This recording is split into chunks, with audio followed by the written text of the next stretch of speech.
The group text arrived 3 weeks before Thanksgiving. Big news. My boss David Roberts, CEO of TechCorp, is joining us for Thanksgiving dinner. This is huge for my career. Everyone needs to be on their best behavior. This means you, Sarah. I stared at the message from my brother Kevin. Read it twice. Then looked at the framed photo on my office wall. Me shaking hands with David Roberts at last quarter's board meeting. My assistant knocked. Dr. Whitmore? The TechCorp board materials just arrived. Thursday's meeting agenda includes the Q4 review and the merger discussion. Thanks, Patricia. I'll review them tonight. She hesitated. You're smiling. Good news. My brother just invited my board colleague to Thanksgiving dinner. He has no idea we know each other. Oh, this should be interesting. Interesting doesn't begin to cover it. I'm Sarah Whitmore, 41 years old, and I've spent my entire life being dismissed by my family. My brother Kevin is 3 years younger. From birth he was the golden child. The son. The heir. The one who mattered. I got straight A's. Kevin got participation trophies. Guess which one Dad celebrated? I graduated high school as valedictorian. Kevin barely graduated. Dad threw him a huge party for making it through. I got a full ride to MIT for computer science. Dad said, "That's nice, but who's going to marry a woman who's smarter than him?" Kevin went to state school on Dad's dime, partied for 5 years and graduated with a 2.3 GPA in business. Dad called him a late bloomer and gave him a car. I got my master's in computer science, then my PhD in artificial intelligence. Published research papers. Won awards. Got recruited by Stanford to teach. Dad's response: "When are you going to get a real job?" Kevin got an entry-level sales job at a tech startup. Dad bought champagne. I became a professor at Stanford. Published a book on AI ethics that became required reading in computer science programs worldwide. Got invited to speak at conferences across the globe. Dad asked if I was making tenure yet, like it was a participation trophy. Then I started consulting. Tech companies needed AI expertise. I had it.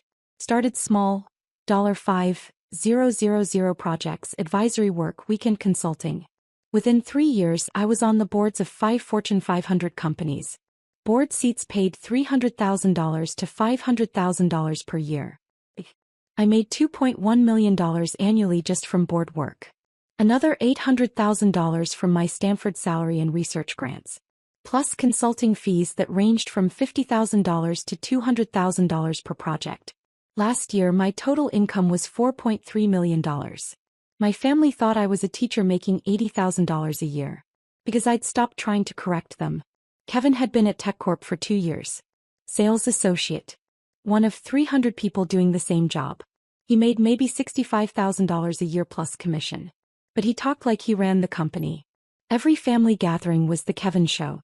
Stories about his big deals. Name-dropping executives. Explaining technology he barely understood to our parents who understood even less.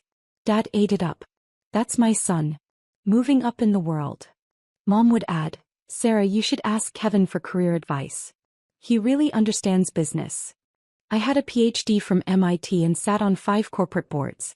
Kevin cold called small businesses trying to sell cloud storage solutions. But your mom. I'd ask Kevin for career advice.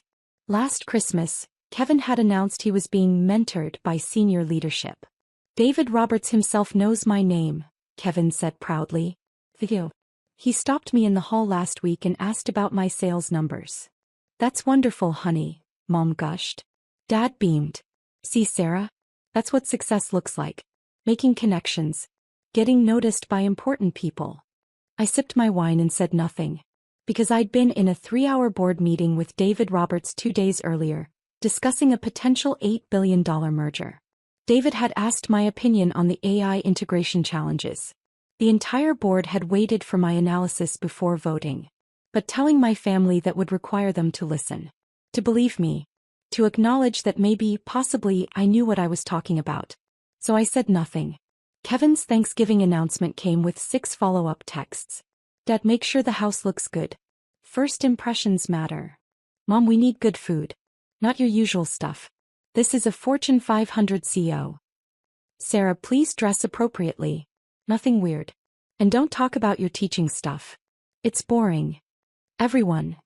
David Roberts is worth $400 million personally. TechCorp is a $15 billion company. This is the most important dinner of my career. If this goes well, I could get promoted to senior sales associate. Maybe even account executive. Do not embarrass me. I screenshot every message. Sent them to my colleague Jennifer, who also sat on TechCorp's board. Her response, "Oh my God. Does David know he's having dinner with your family?" Apparently not. Are you going to tell him? Not yet. I want to see how this plays out. You're evil. I love it. I called David's executive assistant, Monica. We'd worked together on board materials for 3 years. Monica, did David accept a Thanksgiving dinner invitation from Kevin Whitmore in sales? Oh, you know about that? Yes. Kevin's been persistent. Sent 3 emails. Finally, David said yes just to stop the requests. He's going for an hour max. Kevin is my brother. Silence. Then, I'm sorry, what? Kevin Whitmore is my younger brother. He has no idea I'm on TechCorp's board. How is that possible? My family doesn't pay attention to my career. They think I'm just a teacher. Monica started laughing. This is going to be amazing. Does David know? Not yet. I thought I'd let it be a surprise. Dr. Whitmore, you're diabolical. Can I tell David? No. Let him figure it out. This is the best thing that's happened all year. The week before Thanksgiving, Kevin's instructions intensified. Sarah, I bought you an outfit. It's at Mom's house. Please wear it. You always dress like a librarian. The outfit was a floral dress from Target. Size large. I'm a size 6. I texted back, I'll wear my own clothes, thanks. Sarah, this is important. Can you just once not make everything difficult? I left him on read. Wednesday before Thanksgiving, Kevin called. I need to prep you, he said without greeting. Prep me for what? For meeting David. He's incredibly successful. CEO of a major company. You need to be respectful. Don't ask stupid questions. Don't talk about things you don't understand. Like what? Like technology, business, anything corporate. Just stick to teaching or whatever. Kevin, I have a PhD in computer science. I think I can handle a conversation about technology. Having a degree isn't the same as real-world experience, Sarah. David built a $15 billion company. You grade papers. It's different. I counted to 10. Anything else? Yeah. Don't mention your age. You're 41 and single. It's embarrassing. Embarrassing for who? For the family. David is married with kids. Normal, successful life. I don't want him thinking our family is full of weird spinsters. I'm a tenured professor at Stanford. Which is great, but it's not like you're a CO or anything. Just, let me do the talking tomorrow. You can smile and nod. He hung up. I sat in my office at Stanford, surrounded by AI research papers, book awards, and photos from corporate board meetings. Then I called David Roberts directly. His personal cell. The one only board members had. He answered on the second ring. Sarah. What's up? Quick question. You're having Thanksgiving dinner with Kevin Whitmore tomorrow. Unfortunately, yes. He's been aggressively networking. Figured I'd put in an appearance, talk about his sales numbers, be encouraging. Standard CEO stuff. Why? Kevin is my brother. Silence. Long silence. I'm sorry, Kevin Whitmore in sales is your brother? The one who sends me weekly emails about his performance metrics. That's the one. How did I not know this? He doesn't know I'm on your board. My family doesn't know I do corporate work. They think I'm just a Stanford professor. David started laughing. Actual full laughter. You're kidding. Nope. Kevin's been telling the family for weeks that his CEO is coming to dinner. He's coaching everyone on how to behave. Including me. He told me not to talk about technology because I don't have real-world experience. You literally advised us through a $3.2 billion AI acquisition last quarter. I know. You published the paper that changed how we approach machine learning ethics. I know. You're one of the most respected AI experts in the country. Kevin doesn't know that. He thinks I grade papers. More laughter. This is incredible. What do you want me to do? Nothing. Just show up. Let it unfold naturally. Sarah, I have to tell you, this might be the highlight of my year. Line 2. Thanksgiving Day. I arrived at my parents' house at 2 p.m. wearing a black cashmere sweater and tailored pants. Professional but comfortable. Kevin took one look and frowned. I bought you a dress. I'm wearing this. Sarah. Kevin, drop it. Mom rushed over. Sarah, honey, maybe you could change? Kevin's boss is very important. I'm aware. Dad appeared. Sarah, your brother is trying to make a good impression. The least you can do is cooperate. I'm wearing this. If Kevin's boss has a problem with cashmere and good tailoring, that's a concerning business strategy. Kevin pulled me aside. Why do you always have to be difficult? I'm wearing clothes. That's not difficult. You know what I mean. This is important to me. Why can't you just be supportive? I am being supportive. I'm here, aren't I? He looked at me like I was a stranger. Sometimes I don't understand you at all. The feeling is mutual. David Roberts was due at 4 p.m. Kevin checked his watch every 3 minutes starting at 3:30. At 3:45 he gathered everyone in the living room. Okay, here's the plan. When Mr. Roberts arrives, Dad and I will greet him. Mom, you offer drinks. Sarah, you can help in the kitchen. I'm not hiding in the kitchen. I'm not asking you to hide. I'm asking you to be helpful. By staying out of sight? By not making this about you. I sat down on the couch. I'll stay right here. Kevin looked panicked. Sarah, please. The doorbell rang. Kevin literally jumped, straightened his tie, took a deep breath. Everyone, best behavior. This is the most important moment of my career. He opened the door. David Roberts stood on the porch in casual slacks and a button-down shirt, holding a bottle of wine, looking exactly like he did in our board meetings minus the suit. Kevin.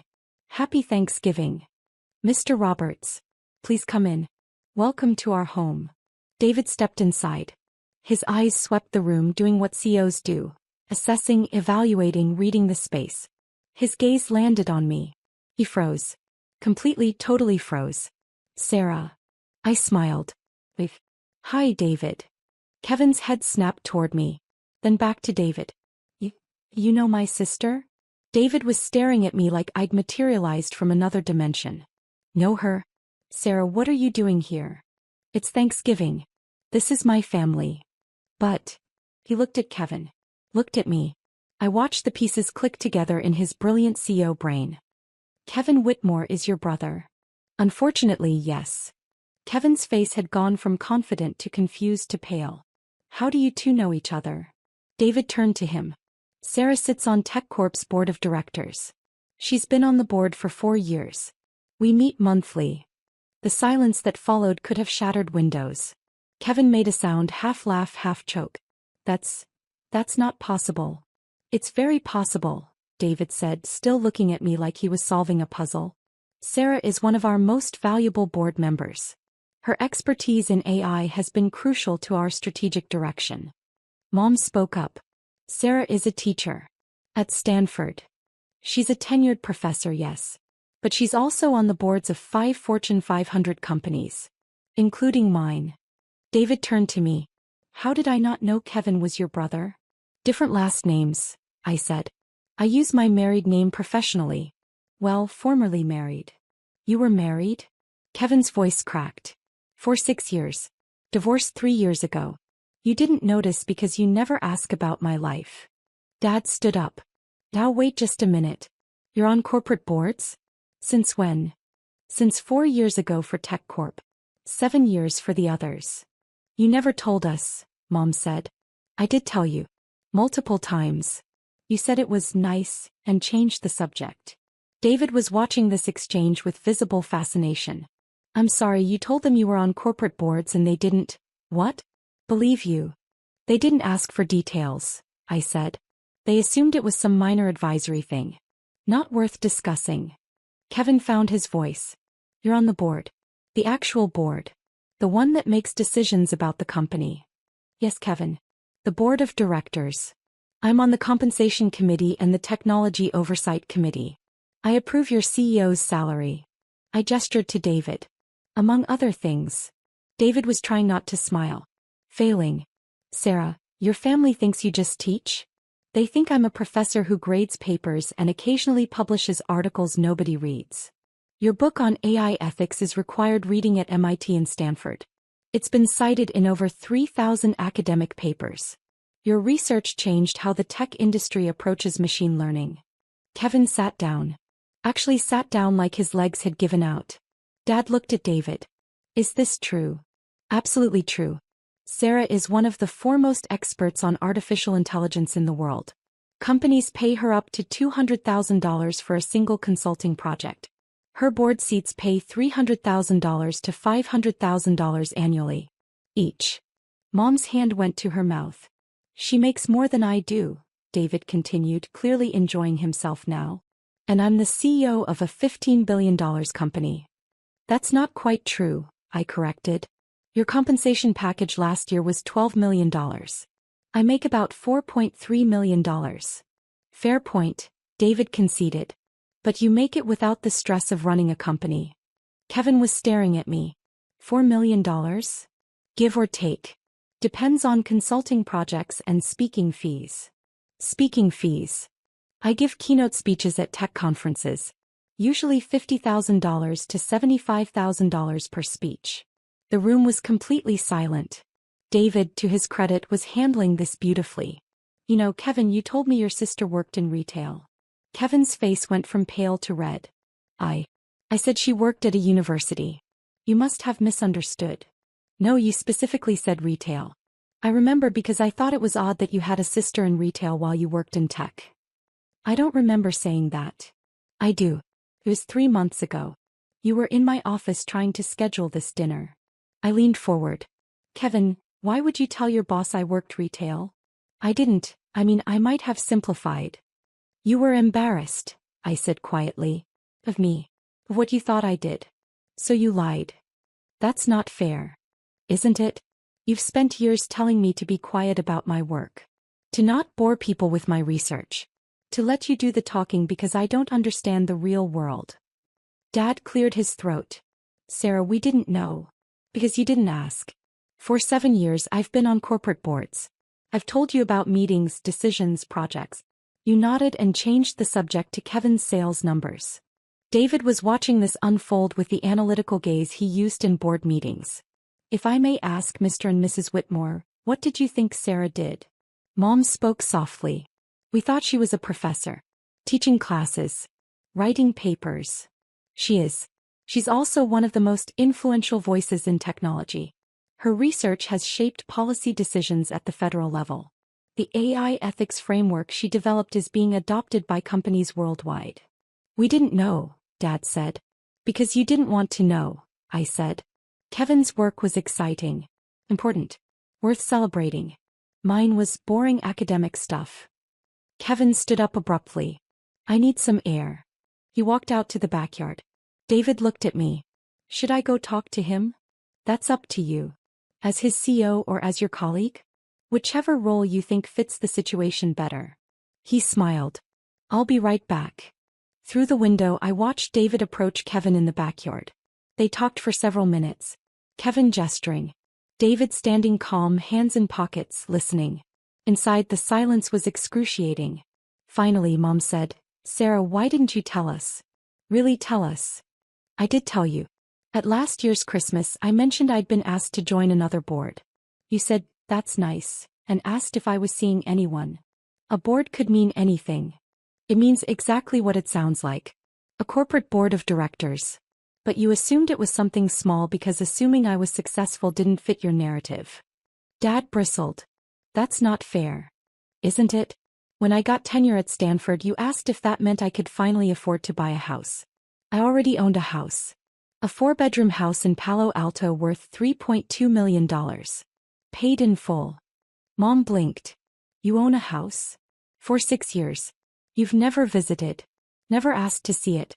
Never asked about my life beyond. Are you dating anyone? We thought you were struggling, Dad said. Single, working in academia, we thought you needed support. I make more money than both of you combined. I have investments worth $8 million. I drive a Tesla Model S. I take 4 international vacations a year. The only thing I'm struggling with is understanding how my own family knows nothing about my life. The back door opened. David and Kevin came back inside. Kevin looked like he'd been crying. David's expression was unreadable.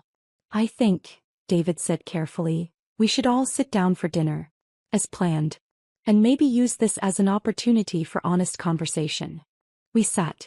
Mom served turkey and stuffing in near silence. David, diplomat that CEOs have to be, tried to ease the tension. This looks delicious, Mrs. Whitmore. Thank you for including me. Of course, Mom said quietly. Kevin hadn't looked at me since coming back inside. David turned to me. Sarah, I've been meaning to ask, did you finish that paper on algorithmic bias? The one you were presenting at the MIT conference. Finished it last week. Published in the Journal of Machine Learning Research. Should be out next month. I'd love to read it. Might be relevant for our new hiring platform. I'll send you a copy. Dad cleared his throat. What exactly does Sarah do on your board, Mr. Roberts? Please call me David. And Sarah provides expertise we desperately need. Technology moves fast. AI especially. Sarah helps us understand not just what's technically possible, but what's ethical, sustainable, and strategic. Can you give an example? Mom asked. David glanced at me for permission. I nodded. Last quarter, we were considering acquiring a company that specialized in facial recognition technology, worth about $3.2 billion. Sarah spent 2 weeks analyzing their algorithms. Found bias in their training data that would have exposed us to massive liability and reputation damage.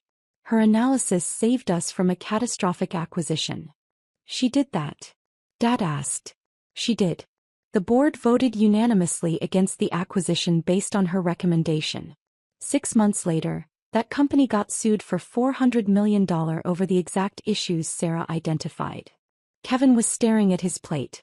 Sarah's not just on our board, David continued. She shapes our strategy. When we discuss AI integration, autonomous systems, machine learning applications, we wait for her analysis. Because she sees things others miss. I didn't know Sarah did any of that, Mom said quietly. Most people don't, I said. Board work is confidential. I can't discuss specific decisions publicly. But when I mentioned being in board meetings, being on committees, consulting for tech companies, that was all real. You just never asked for details. Kevin finally spoke. I told everyone you just graded papers. I know. I told David you worked retail. I know that too. Why didn't you correct me?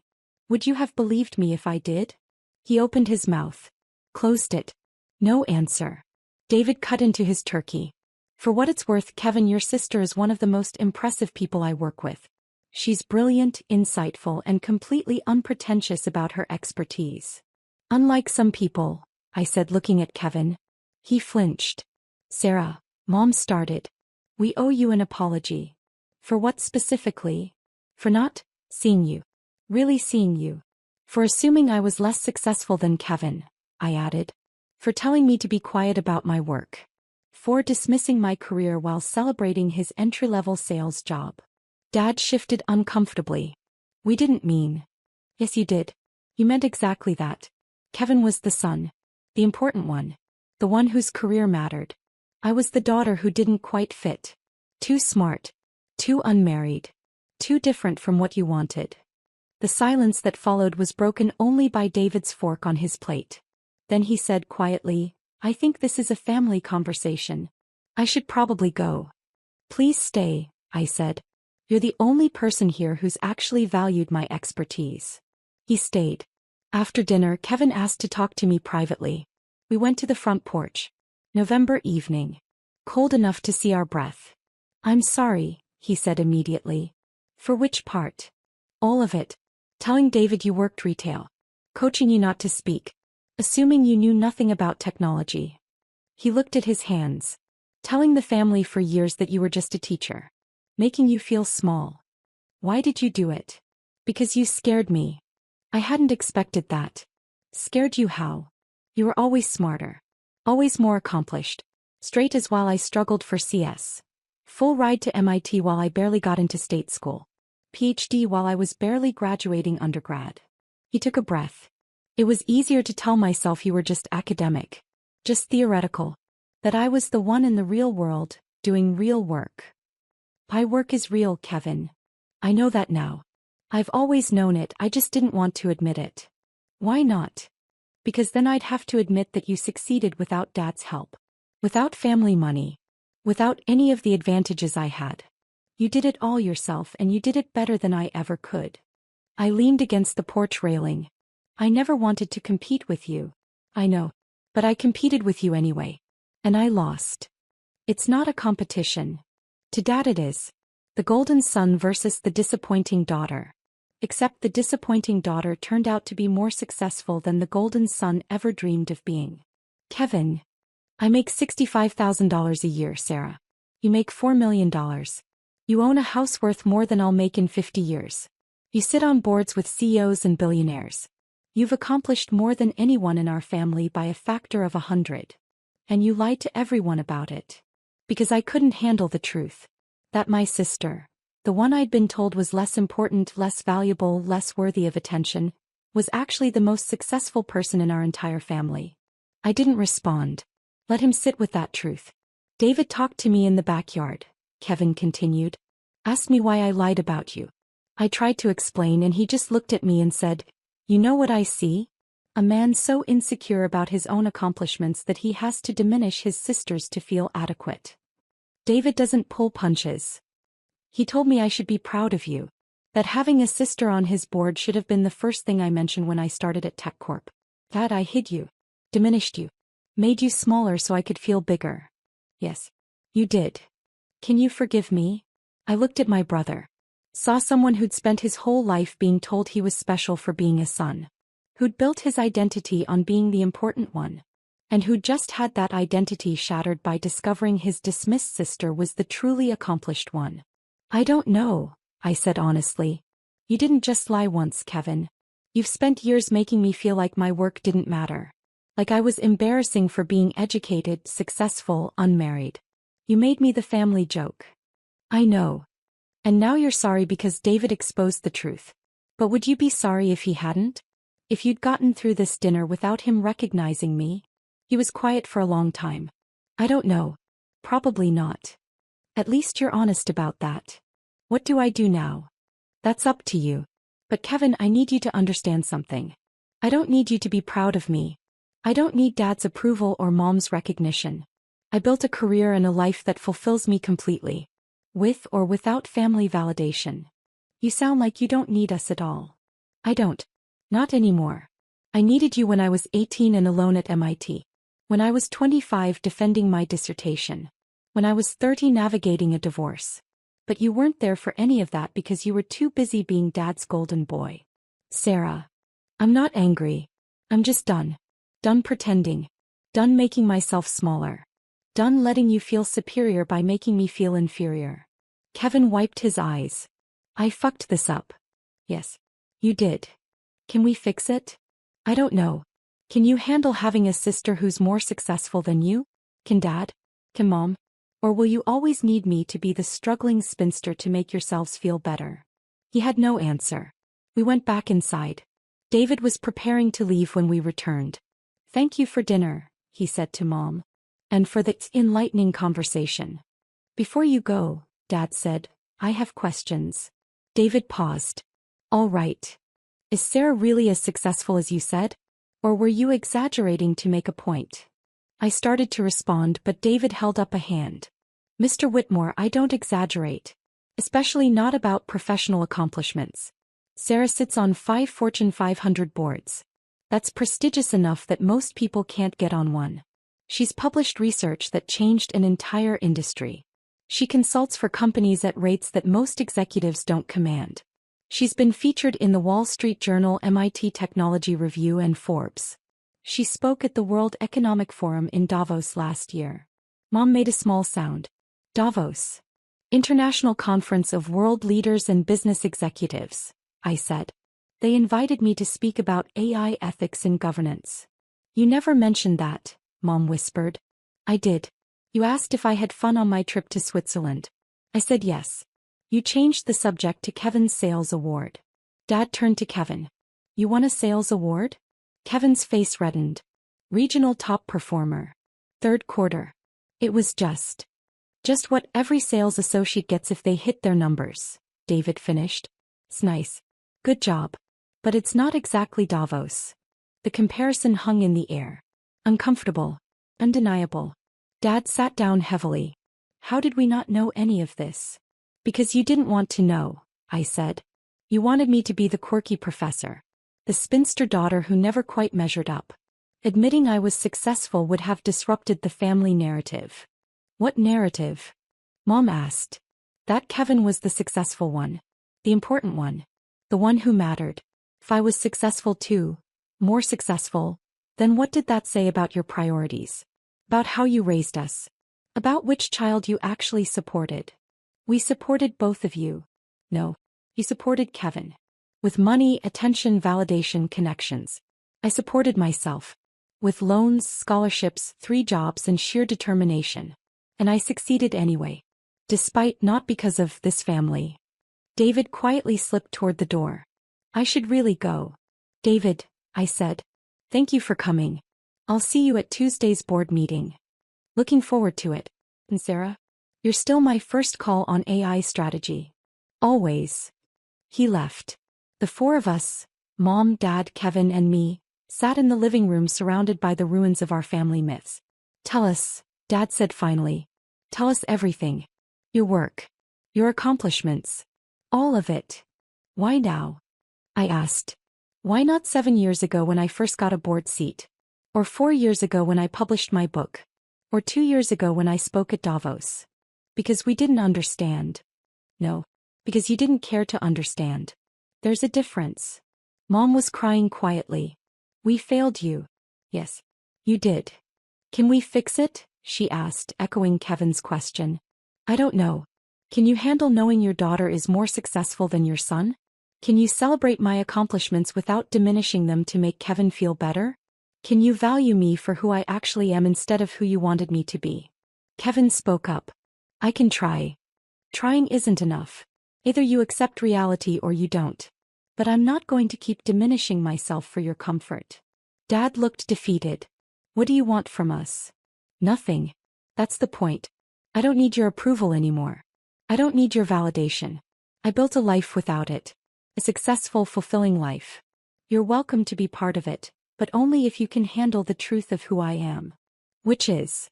Mom asked. Dr. Sarah Whitmore. Stanford professor. Corporate board member. AI ethics expert. Author. Speaker. Consultant. Someone who makes $4 million a year doing work that matters. Someone who owns a $3.2 million house. Someone who travels the world advising governments and corporations. Someone who succeeded despite being told she was less important than her brother. The silence stretched. Finally, Kevin said, I told my coworkers about you. After David left my office today, I told them my sister is on the board. That she's brilliant. That she's one of the most respected AI experts in the world. Why? Because David asked how I introduced you at family events. I said I usually didn't mention you much. He said, if my sister was Sarah Whitmore, she'd be the first thing I talked about. And he was right. What did your coworkers say? They asked why I'd never mentioned you before. I didn't have a good answer. The answer is you were embarrassed. Of me. Of my success that highlighted your mediocrity. He flinched but didn't deny it. Mom stood. Walked over to a bookshelf. Pulled out a photo album. The family history and pictures. She flipped through.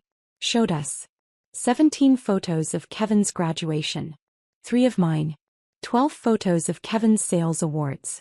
None of my academic achievements. 5 photos of Kevin's wedding. None from my wedding. This is who we were, Mom said quietly. Who we've been. Yes, I said. It is. Can we be different? That's up to you. I left my parents' house at 9 p.m. Drove home to Palo Alto in silence. My phone buzzed with text. Kevin, I'm sorry. Really truly sorry. I know that doesn't fix anything, but I needed to say it again. Mom, please come to Christmas. We want to do better. Dad, I'm proud of you. I should have said that years ago. I didn't respond to any of them. Went home. Poured wine. Sat on my deck overlooking the city lights. Patricia, my assistant, texted, How did it go? Exactly as expected. Complete chaos. My brother's brain nearly exploded. Did the CO enjoy himself? Immensely. He's now aware that one of his sales associates lied about his sister's career. That should make for interesting performance reviews. You're terrible. I'm honest. There's a difference. Monday morning, David called. I need to ask you something as your friend, not your Sue. Go ahead. Are you okay? Friday was intense. I'm fine. Actually, I'm better than fine. I'm free. Free from what? From pretending. From making myself smaller.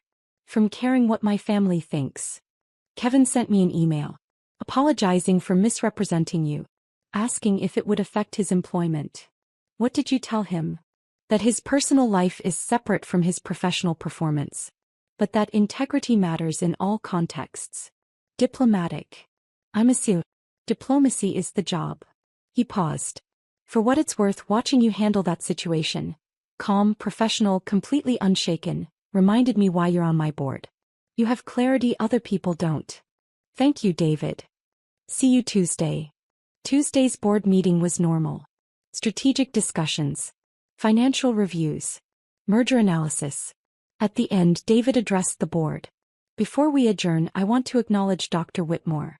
I had Thanksgiving dinner with her family last week. They had no idea she was on this board. Or any board.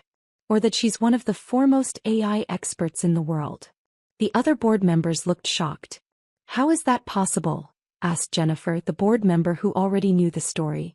Because I don't advertise my accomplishments to people who don't value them, I said simply. David smiled. Which is exactly why you're invaluable. No ego. Just excellence. The board applauded. After the meeting, 3 board members approached me. I had no idea your family didn't know about your work. Most people don't. I keep my professional and personal lives separate. Still, to have family not recognize your achievements. It's their loss, not mine. And I meant it. Christmas came with another round of texts. Please come. We want to celebrate you properly this year. I almost declined. Almost spent Christmas alone with a good book and expensive wine. But curiosity won. I arrived Christmas Eve. Brought nothing. Expected nothing. The house was different. Everywhere I looked there were changes. A framed copy of my book on the mantle. My Forbes 40 Under 40 article printed and displayed. A photo from my Davos speech on the wall. Mom saw me noticing. We've been researching.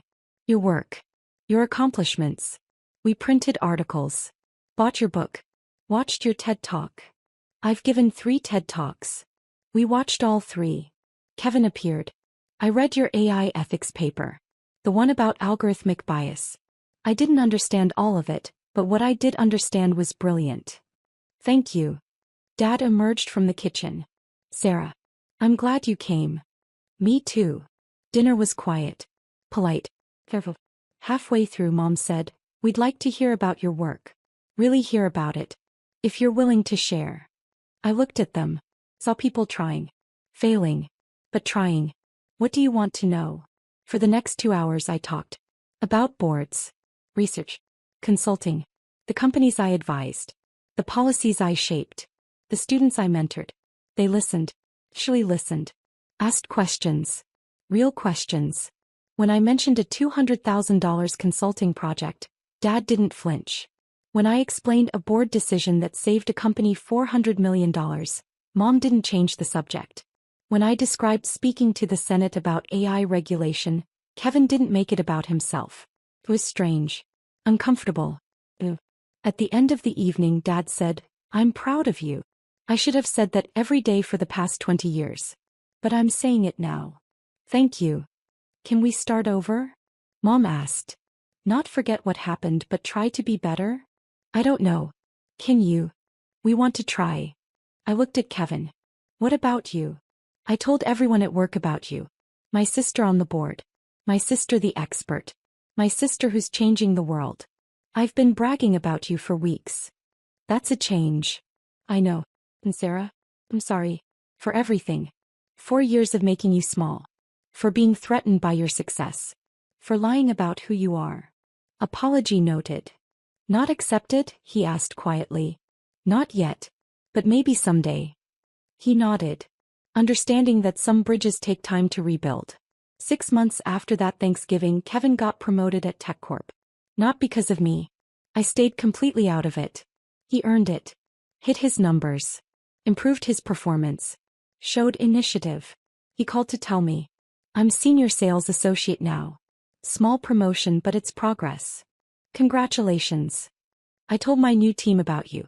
My sister who advises the CEO. They were impressed. Good. Sarah, I'm trying. I know I fucked up. I know I spent years being a terrible brother. But I'm trying to be better. I see that. Is that enough? It's a start. We had lunch the next week. Talked about work. His challenges. My projects. He asked intelligent questions about AI ethics. Actually listened to the answers. It wasn't perfect, but it was real. Mom and Dad visited my house for the first time. Walked through my home office. Saw my awards. My library. My life. This is beautiful, Mom said. Thank you. I'm sorry we never visited before. I know. Can we do better? You're doing better. Keep going. A year after that Thanksgiving, I was named to Forbes' Most Powerful Women in Tech list. My family threw me a party. A real party. With my accomplishments celebrated. My work recognized. My expertise valued. Kevin gave a toast. To my sister Sarah. Who succeeded despite having a family that didn't see her. Who built an empire while we were celebrating my sales awards. Who proved that real success doesn't need validation, it creates it. Everyone applauded. Mom cried. Dad beamed. Kevin looked genuinely proud. It wasn't forgiveness. Not entirely. But it was acknowledgement. Recognition. Respect. And sometimes that's enough. I stayed in touch with David Roberts. Remained on TechCorp's board for 8 more years. Helped guide the company through 3 major acquisitions, 2 CEO transitions, and the AI revolution that transformed the industry. Kevin stayed at TechCorp too. Made account executive. Then senior account executive. Never meteoric but steady. Honest. No longer threatened by my success. And every Thanksgiving after that infamous dinner we told the story. The time David Roberts came to dinner expecting to mentor a sales associate's family and discovered his board member checking coats. The time a CEO exposed a family's willful blindness to their daughter's accomplishments. The time everything changed because someone finally said the truth out loud. I never checked coats again. But I never forgot the lesson either. Success doesn't require validation from people who refuse to see you. It just requires showing up as exactly who you are. And letting the truth speak for itself.